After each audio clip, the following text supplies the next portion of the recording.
자, 오늘 우리가 집중적으로 파헤쳐볼 이슈는 2020년 5월 삼성전자에서 벌어졌던 그야말로 극적인 노사 협상 이야기입니다. 이게 단순한 성과급 잔치 얘기가 아니거든요. 협상 테이블에서 레버리지가 뭔지, 전략이 어떻게 현실을 뒤바꾸는지 보여주는 진짜 완벽한 교보제입니다. 바로 들어가 보죠. 일단 이 어마어마한 숫자부터 좀 볼까요? 6억 원. 치열한 줄다리기 끝에 메모리 사업부 최고 성과자들이 받아낸 특별 경영 성과급 최대치입니다. 와, 평범한 직장인이면 평생 모아도 만지기 힘든 돈이잖아요. 겉으로만 보면 노조가 엄청난 승리를 거둔 것처럼 보였죠. 근데 참 이상한 일이 벌어집니다. 진짜 기막힌 모순인데요. 무려 6억 원이라는 거액을 받은 바로 그날, 왜 수많은 직원들이 기뻐서 파티를 하는 게 아니라 은행 대출 창구로 달려가서 길게 줄을 서야만 했을까요? 그 미스터리를 풀기 위해서 첫 번째 파트, 작은 글씨의 함정, 현금 제로에 대해 살펴보겠습니다. 파업 직전에 타결된 합의문을 보면 아무도 크게 신경 안 썼던 딱 한 줄이 있었거든요. 100% 자사주 지급, 현금 제로. 네, 맞아요. 6억 원이라는 돈이 전부 주식으로 지급됐다는 뜻이고 정작 통장에 찍힌 현금은 단 한 푼도 말 그대로 재료였다는 겁니다. 아니 그럼 주식 받은 거 당장 팔아서 현금화하면 되잖아요? 하실 텐데 그게 안 됐어요. 당장 팔 수 있는 건 딱 3분의 1뿐이었습니다. 나머지는 1년, 2년에 걸쳐서 아주 순차적으로만 팔 수 있게 꽁꽁 묶여버린 거죠. 주가가 앞으로 어떻게 될지 모르는 그 거대한 리스크를 직원들 어깨에 고스란히 떠넘긴 겁니다. 주식하시는 분들은 잘 아실 텐데 이걸 전문 용어로 보호예수라고 부르잖아요. 쉽게 말해서 회사에서 직원들한테 6억 원어치 돈다발이 든 금고를 주긴 줬는데 그걸 열 수 있는 열쇠는 회사가 안 주고 2년 동안 꽉 쥐고 버틴 거랑 똑같다는 거죠. 이 함정이 진짜 무서워지는 순간이 언제냐면요. 바로 세금 고지서가 날아왔을 때입니다. 우리나라 세법상 이렇게 자사주를 받게 되면 주식이 들어온 날 종가를 기준으로 최고 세율이 적용되는 근로소득으로 즉각 잡혀버리거든요. 그러니까 당장 팔지도 못하는 주식을 잔뜩 받아놓고 그달에 무려 2억 원이라는 엄청난 세금 폭탄을 맞게 된 거예요. 이 2억 원이라는 세금, 감이 오시나요?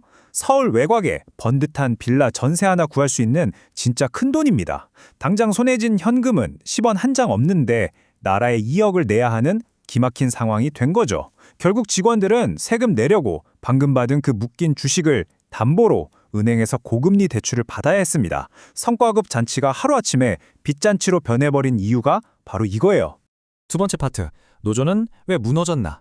그 전략적 패착에 대해서 한번 짚어보겠습니다. 도대체 왜 노조는 이렇게 재무적으로 말도 안 되게 불리한 딜을 맺었을까요? 초기에 노조가 좀 무리수를 뒀어요. 무려 45조 원이라는 유례 없는 현금을 요구했다가 대중의 공감을 완전히 잃어버렸거든요. 게다가 비판 여론 좀 피해보겠다고 1인당 2,700만 원을 요구했던 다른 회사 노조랑 자신들을 막 비교하는 바람에 노동계 내부의 지지마저 완전히 날려버렸습니다. 이 극단적인 요구가 얼마나 심했냐면 파업 하루 전에 현직 대통령까지 나서서 선을 넘지 말라고 아주 이례적인 공개 경고를 날렸을 정도니까요. 이 한마디에 노조는 대중적으로도 그리고 정치적으로도 완전히 고립되고 맙니다. 근데 외부 압박보다 진짜 치명타는 따로 있었습니다. 바로 내부 붕괴였죠. 조합원 숫자가 7만 6천 명에서 1만 9천 명대로 그야말로 4분의 1 토막이 났거든요. 반도체가 하는 다른 부서 직원들이 우리가 왜 쟤네 성과급 싸움에 총알바지가 돼야 하냐면서 탈퇴서를 그야말로 폭포수처럼 던지고 나간 거예요. 기반이 싹 다 무너져 버린 거죠. 자, 그럼 이 틈을 타서 회사는 어떻게 움직였을까요? 세 번째 파트, 사측의 마스터 플랜 3가지 전략적 승리입니다. 노조가 코너에 싹 몰렸을 때 사측은 오직 주식으로만 성과급을 주겠다는 카드를 꺼내듭니다. 이로써 회사는 현금 유출을 완전히 영원으로 막아냈고요. 시장에 풀릴 뻔한 주식을 묶어둬서 주가도 방어했습니다. 그리고 무엇보다 중요한 세 번째, 직원들에게 아주 강력한 황금 수갑을 채워버렸죠. 이 황금 수갑의 위력이 진짜 어마어마합니다. 핵심 엔지니어들이 당장 SK하이닉스나 마이크론 같은 경쟁사로 넘어가려고 해도 눈앞에 묶여있는 이 수억 원짜리 주식을 전부 포기하고 가야 하잖아요. 회사는 2년짜리 주식 락업을 걸어버림으로써 노조의 가장 무서운 무기였던 핵심 인력 이탈 협박을 단숨에 셧다운 시켜버린 겁니다. 여기서 진짜 씁쓸한 기업의 아이러니가 하나 숨어 있는데요. 사실 회사 임원들은 성과급을 현금으로 받을지 주식으로 받을지 마음대로 선택할 수 있었거든요. 반면에 일반 직원들은 얄짤없이 무조건 100% 주식으로만 받도록 강제당한 거예요. 참 기가 막히죠? 그리고 회사는 갈라질 대로 갈라진 노조에 아주 치명적인 마지막 쐐기를 박아버립니다.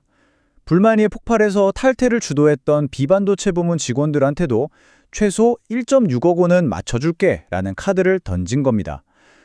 조합원들 다 도망가고 탄핵 위기에 몰린 노조 위원장 입장에서는요.